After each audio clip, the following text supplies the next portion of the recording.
It's Evansville's oldest high school, and a portion of it can still be found standing in downtown Evansville today. Although the future of the former Central High School Gymnasium is still uncertain, the history it holds is not. From a construction shutdown to a student-led strike, the aging downtown structure is the focus of this edition of Tri-State Treasures. In the heart of downtown Evansville, at the corner of 6th and Court Streets, stands an old brick building that's withstood the test of time.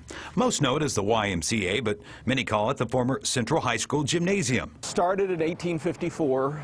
There, it's supposedly the oldest continuous operating public high school west of the Alleghenies. The school would eventually be moved to its 6th and Vine location in the 1860s. However, the gymnasium wasn't built until the early 1900s. It would feature one of the largest indoor athletic venues in the Tri-State. At more than 90 years old, the aged gym has seen more than just basketball games.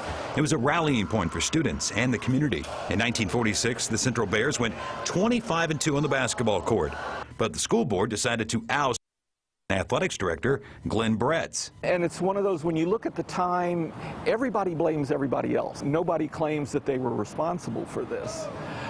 There was supposedly, in one version there was issues between him and the football coach. But what it comes down to is the school board then calls Bretz in and asks for his resignation. The fallout from the action led to the biggest student-led strike in the city's history. Schmidt says the student walkout eventually spread to Bosse and Wrights High School. Within a day or so, you had 4,000 high school kids out on strike.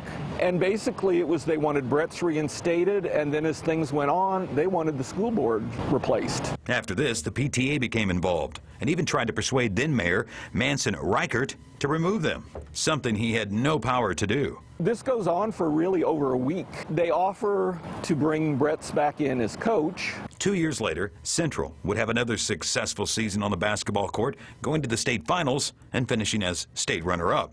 By 1971, plans to move the school to the new North Side location on First Avenue were already in motion, but the relocation would be delayed by another strike.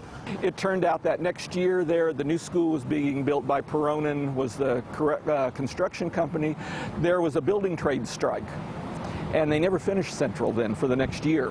Schmidt, who was supposed to graduate from the new facility, stayed yet another year before graduating with the final downtown class in the spring of 1971. Redistricting and a population growth in the northern portion of Vanderburgh County was the main reason for the relocation, but structure and safety issues with the aging building also played a part. The only reminders of the former school property is the gym itself and a plaque featuring its iconic tower, which sits along Martin Luther King Jr. Boulevard, reminding residents and former Central graduates of this tri-state treasure. And 44 News did reach out to those at the downtown YMCA, and while construction on the new YMCA is underway across the street, plans for the old property are still unknown.